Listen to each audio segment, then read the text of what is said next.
Tourism Board plans to win back tourists from other Asian competitors. A new police initiative to clamp down on offending motorists. I would certainly meet with Iran if they wanted to meet. I don't know that they're ready yet. They're having a hard time right now. And Donald Trump extends an olive branch to Iran's leaders.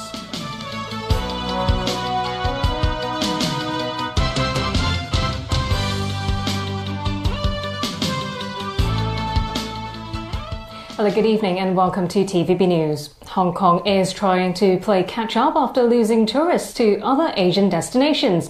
Here's how the Tourism Board plans to win them back. Hong Kong is the best city that I ever visited. The problem is, will they return? That's been on the mind of Tourism Board executives after they looked at visitor numbers in the first half of this year.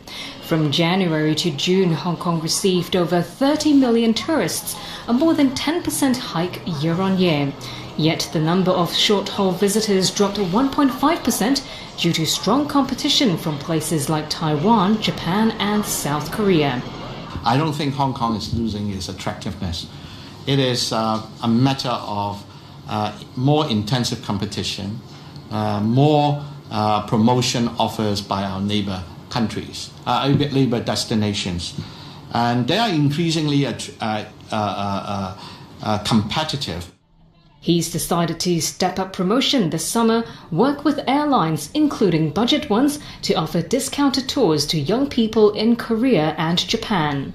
He's also hoping that visitors from Malaysia and Indonesia will appreciate Muslim-friendly facilities in Hong Kong. And then there's green tourism targeting the Singapore and Philippines markets. In the long term, authorities are relying on the high-speed rail link to the mainland, as well as the Hong Kong-Zhuhai-Macau Bridge, to bring in more tourists. That, according to Commerce and Economic Development Chief Edward Yao, may enhance Hong Kong's status as a base for people to explore other parts of Asia. Well, beginning tomorrow, the police will get tough with offending motorists by extending their use of handheld video cameras to all districts of the city. Pinky Wong has more details. Video cameras like this one used in a pilot scheme in New Territories North and Kowloon East were said to have yielded positive results. Using the recorded footage, police issued around 500 penalty tickets to offending motorists, with fewer disputes between officers and drivers. Most of the drivers, when they have been told they committed the traffic offences and they have been captured by the video recording, normally they will admit their offence and pay their fine, and then not much complaining or not much saying that there's an unjust issue of ticket. Officers will bring their cameras to traffic black spots in all 18 districts to target 6 kinds of traffic offences, such as drivers loading or unloading parcels in restricted areas, and unauthorized stopping at yellow box junctions or at bus stops. This driver hopes the new plan will cut down on illegally parked vehicles. In Hong Kong, there are many vehicles, so there are many traffic congestion. So I hope that this method can help to help the transport to be more smooth. These handheld video cameras have been one of the tools officers have been using to tackle traffic offences for some time. But the police say they have now put the cameras into better use with a more systematic structure. The scheme will last for 6 months, and police will review the effectiveness before deciding whether or not to extend it. Pinky Wong, TVB News. The Hong Kong National Party has now been given an extension to submit documents to explain itself. The pro-independence group, which authorities wish to ban, was previously given 21 days, but that has now been lengthened to 49 days. The group has to submit written representations in accordance with the Society's ordinance before September 4th. Another month, another record. Home prices have shot up for 27 months straight.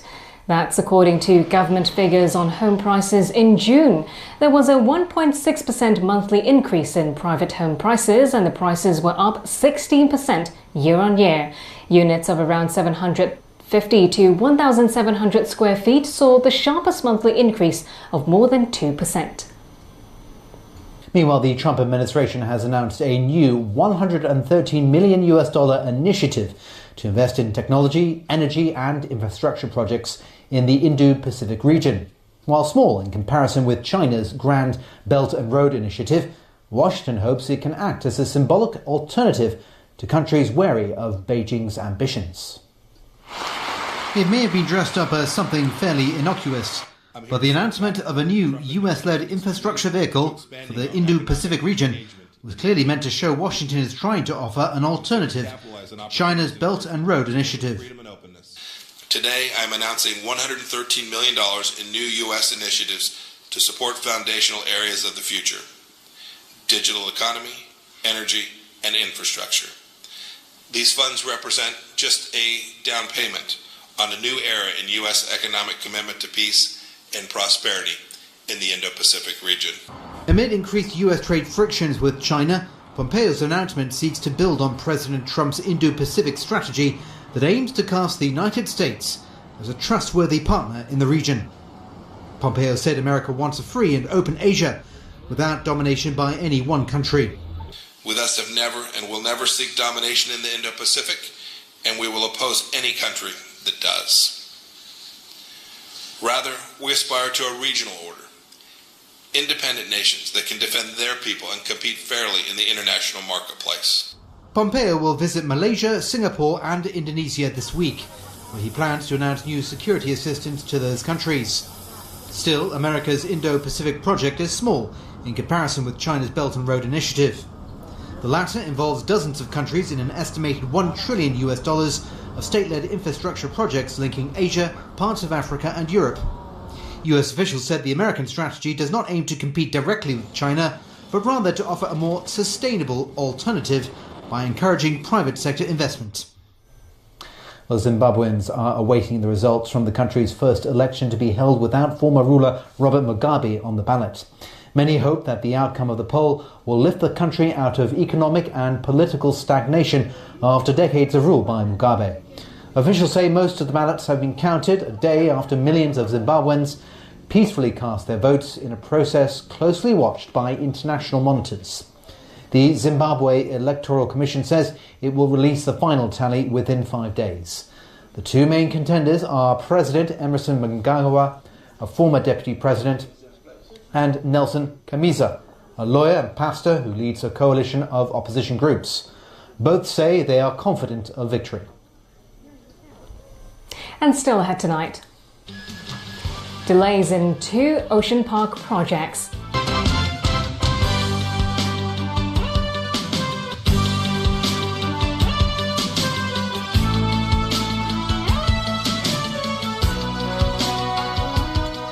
A warm welcome back to TVB News.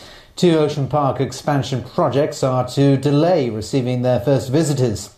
As Kana Chu reports, some speculate that this could be due to a financially strained main constructor. The Hong Kong Ocean Park previously introduced the construction of its first luxury hotel on site and a multi-billion-dollar water park as part of an expansion scheme. Now it seems both won't be delivered on time. The $4.1 billion 471-room Ocean Park Marriott Hotel was originally set to open in the fourth quarter of last year, before being delayed to the middle of this year. Now its debut is pushed back again to the end of the year. That's after the project's main builder, Sin Chong Group Holdings Limited, is rumored to be crippled by recent financial troubles. Is that what caused the delay? Ocean Park's CEO tried to dodge that question by pointing to Lai Sun Development, which appointed Sin Chong. The relationship between the contractor and the hotel developer, it would be their own relationship. It had nothing to do with the park. Reports of the questionable payment method surfaced earlier this month when the West Kowloon Cultural District Authority allegedly helped Sin Chong Group Holdings, the financially troubled main contractor of the M+ Museum construction project, pay its subcontractors. As for the water park's opening, that's been delayed too, but without a concrete launch date. As announced in this year's government budget, Ocean Park will also offer 10,000 complimentary entrance tickets to primary and secondary students from 80 local schools this year, under one of their community outreach programs. Lee said the program was met with great enthusiasm as more than 500 applications from schools were received. Kana Chu, TVB News. Ousted lawmaker Leung Kwok Hong spoke out again today on the Legislative Council Commission's legal action to recover from him almost $3 million in salaries and expenses. He said the commission should have waited until a court ruling on his appeal against his disqualification. Leung sees his latest legal trouble as political persecution, while the Legco Commission said it decided to take legal action after it was ignored by Leung. The ousted lawmaker disagreed and said he'd responded to the commission through the media. He questioned the rush to chase him for money when he is still appealing against his disqualification. I think since my appeal is still waiting for the trial, so my opinion is very simple. Wait up until the whole procedure of my appeal, and then the Legislative Council or the government act. Do you think this is a form of political persecution? Certainly. And that's the news. Thanks for watching. Bye-bye.